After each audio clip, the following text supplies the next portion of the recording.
Hello everybody, welcome back to my tutorials. Previous video में हमने बात की थी metabolism carbohydrate and formation of ATP में। सबसे पहले हमने बात की थी एटीपी के बारे में, उसके बाद फिर स्ट्रक्चर ऑफ एडिनोसिन ट्राइफॉस्फेट के बारे में, उसके बाद interconvergence, role of glucose and interconvergence of glucose, fructose and galactose. Okay, so इस वीडियो में हम बात करेंगे अबाउट ट्रांसपोर्ट ऑफ ग्लूकोज के बारे में। सबसे पहले हम इस डायग्राम को देखते हैं। ओके, यहाँ पे अगर हम देखेंगे glucose can easily shift from blood to interstitial fluid and from interstitial fluid back to blood. Okay, यहाँ पे ग्लूकोज को किसी ट्रांसपोर्टर की ज़रूरत नहीं है। Okay, it can easily diffuse, it can easily shift. But when it comes to transport of glucose from interstitial fluid or we can say from ECF to ICF. Okay, so जो cell का ये cell membrane है, it is impermeable for glucose. Okay, from ECF to ICF for glucose the cell membrane is impermeable. So glucose यहाँ से cell के अंदर ऐसे ही नहीं जा सकता because it is impermeable. Okay, so in order to get glucose inside the cell we need special transporters. Okay, so therefore to get the glucose into the cell special transporters are required. Okay, so glucose transport mechanism across the cell membrane is divided into two categories. Okay, एक है facilitated diffusion and second category is active sodium glucose co-transport. Okay, so facilitated diffusion आता है passive transport में. Okay, and in facilitated diffusion यहाँ पे कुछ transporters है, these transporters are used for glucose. Okay, glucose transporter 2 ये liver and kidneys में ज़्यादातर पाया जाता है। ओके, सो ग्लूकोज ट्रांसपोर्टर 2 की एक कैपेबिलिटी है that it can allow two way transport.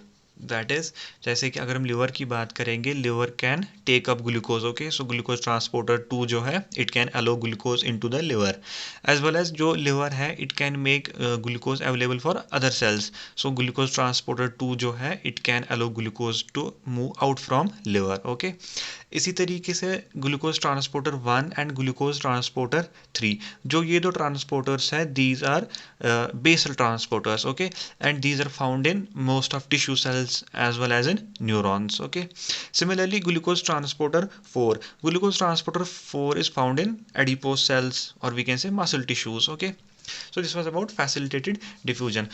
Now let's see active sodium glucose को transport. Okay, so active transport में भी दो टाइप्स आती है, primary and secondary. Okay, this transport comes under secondary active transport. Okay, so sodium glucose को transport, so it is sodium and glucose जो है they are going to be transported in same direction, it is को transport. Okay, so ये कहाँ कहाँ पे पाया जाता है, स्पेशल एपिथेलियल सेल्स में होता है सोडियम ग्लूकोज को transport. Okay, so there is expenditure of energy. Gastro intestinal membrane में भी पाया जाता है सोडियम ग्लूकोज को transport, and similarly in the epithelial cells of renal tubules there is also sodium glucose co-transport. Okay, so this was about facilitated diffusion and sodium glucose co-transport, how sodium is transported. Okay, now another point is that insulin increases facilitated diffusion. Okay, insulin जो है it is going to increase the rate of facilitated diffusion of glucose. Sometimes it increases the rate of facilitated diffusion of glucose to 10 times more. Okay, so 10 गुना ज़्यादा increase करेगा rate of facilitated diffusion. कैसे करता है, सो जो insulin है it is going to promote liver uptake of glucose. Okay, it's also going to promote storage of glucose. उसके साथ साथ जो इंसुलिन है it also promotes usages of glucose. Okay, so इन चीज़ों से क्या करता है जो इंसुलिन है, it increases the facilitated diffusion of glucose. Okay, so this was about glucose transport. Now let's come to phosphorylation of glucose. Okay, what is phosphorylation? Phosphorylation simply means addition of phosphate radical. Okay, किसी भी organic compound में हम phosphate group को add करेंगे, that is phosphorylation. Phosphorylation का main मकसद है glucose को ट्रैप करना. जैसे ही ग्लूकोज सेल के अंदर आता है it can easily diffuse through glucose transporter 2. Okay, so in order to capture, in order to trap the glucose inside the cell, वहाँ पे होती है process that is known as phosphorylation. Okay, so phosphorylation कैसे होती है, अगर हम liver cells की बात करेंगे, अगर फॉस्फोराइलेशन लिवर में हो रही है, लिवर सेल्स में एक एंजाइम होता है that is known as glucokinase. Okay, and this enzyme that is glucokinase it is responsible for phosphorylation of glucose. So जैसे ही ग्लूकोज सेल के अंदर आ गया, एंजाइम ग्लूकोकाइनेस आएगा, and there is also utilization of energy, okay. और glucose को change करेगा ग्लूकोज 6 फॉस्फेट में, ओके। अब ग्लूकोज फॉस्फेट, अब जो ये ग्लूकोज 6 फॉस्फेट है it is captured inside the cell, okay. So ये तो था लिवर में। अगर लिवर के अलावा और किसी सेल में फॉस्फोराइलेशन हो रही है, वहां पे एंजाइम होगा हेक्सोकाइनेस, ओके। लिवर में होता है glucokinase, while as other cells में प्रेजेंट होगा हेक्सोकाइनेस, ओके। सो जैसे ही अब ग्लूकोज सेल के अंदर आया, hexokinase is going to change glucose in presence of ATP, glucose को चेंज करेगा ग्लूकोज 6 फॉस्फेट में, ओके। सो ग्लूकोकाइनेस प्रेजेंट होता है लिवर सेल्स में, while as hexokinase is present in other cells, okay. Glucose phosphatase when activated can reverse the above mentioned reaction, okay. Glucose 6 phosphate को वापस glucose में change कर सकता है enzyme that is known as glucose phosphatase, okay. Glucose phosphatase is found in liver cells, renal tubular epithelial cells and intestinal epithelial cells. Phosphorylation की अगर हम बात करेंगे, phosphorylation in other cells it is irreversible, okay. क्योंकि जो बाकी cells हैं उनमें glucose phosphatase present, enzyme present नहीं होता है। वाइल एज अगर हम बात करेंगे लिवर सेल्स की या रीनल ट्यूबुलर एपिथेलियल सेल्स की या इंटेस्टाइनल एपिथेलियल सेल्स की, इनमें ग्लूकोज फॉस्फेटेस एंजाइम प्रेजेंट होता है। So phosphorylation is going to be reversible. यहाँ पे ग्लूकोकाइनेस आएगा, it is going to change glucose into glucose 6 phosphate. Liver की अगर हम बात कर रहे हैं, लिवर में प्रेजेंट है ग्लूकोज फॉस्फेटेस भी, सो ग्लूकोज 6 फॉस्फेट को ये वापस चेंज करेगा into glucose, okay. In most tissues of the body, phosphorylation serves to capture the glucose in the cell, okay. So phosphorylation का main मकसद है to capture the glucose in the cell, okay. Glycogen is stored in liver and muscle.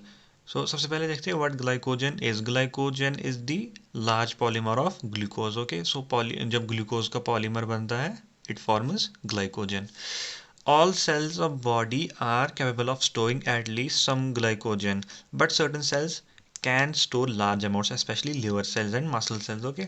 So body की हर कोई cell जो है it can store glycogen, but when it comes to liver and some muscle cells, इनमें क्या होता है, they can store some large amounts, इनमें बहुत ज़्यादा glycogen store होता है। अगर हम देखेंगे लिवर सेल्स में स्टोर होता है 5 to 8% of total glycogen is stored in liver, okay. Similarly muscle cells में 1 to 3% of glycogen is stored in muscle cells. So this was about phosphorylation.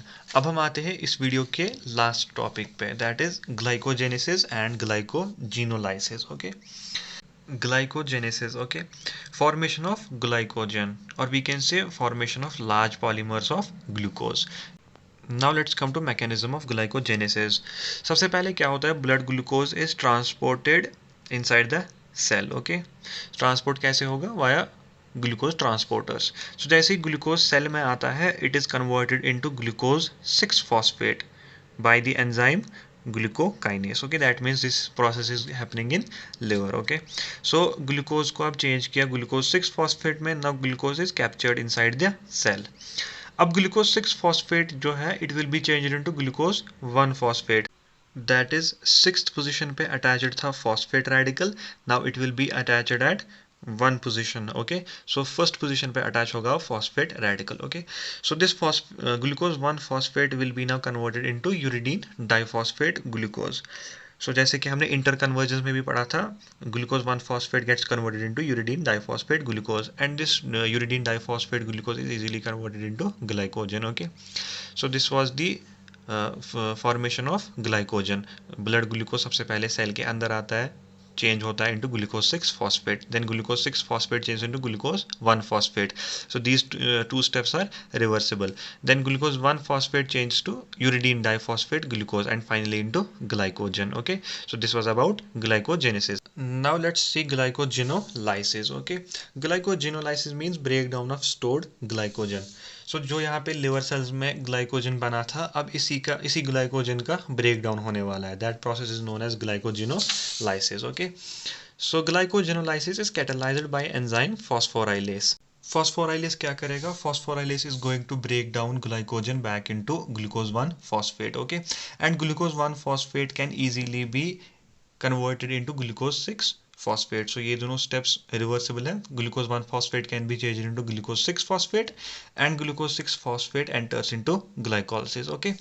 सो यहाँ पे एंजाइम है phosphorylase that breaks down this glycogen into glucose one phosphate. Okay, so previous sheet पे जो हमने देखा था that was glucose phosphatase that converts glucose six phosphate into blood glucose. Okay, now this enzyme that is phosphorylase is inactive. Okay, it's ज़्यादा time ये क्या होता है, it remains inactive, but when activated by the epinephrine and glucagon it causes rapid glycogenolysis. Okay, so जब phosphorylase activate होता है it is activated by epinephrine. Okay, epinephrine is secreted by adrenal medulla, and जब sympathetic nervous system stimulate होता है at that time epinephrine is secreted. Okay, and जब epinephrine secrete होगा तो that means phosphorylase enzyme is activated. Similarly glucagon, it's a hormone that is secreted by alpha cells of pancreas. Okay, so epinephrine and glucagon जो है ये दोनों क्या करेंगे, they are going to activate phosphorylase and cause rapid glycogenolysis. Okay, so जो ये diagram है यहाँ पे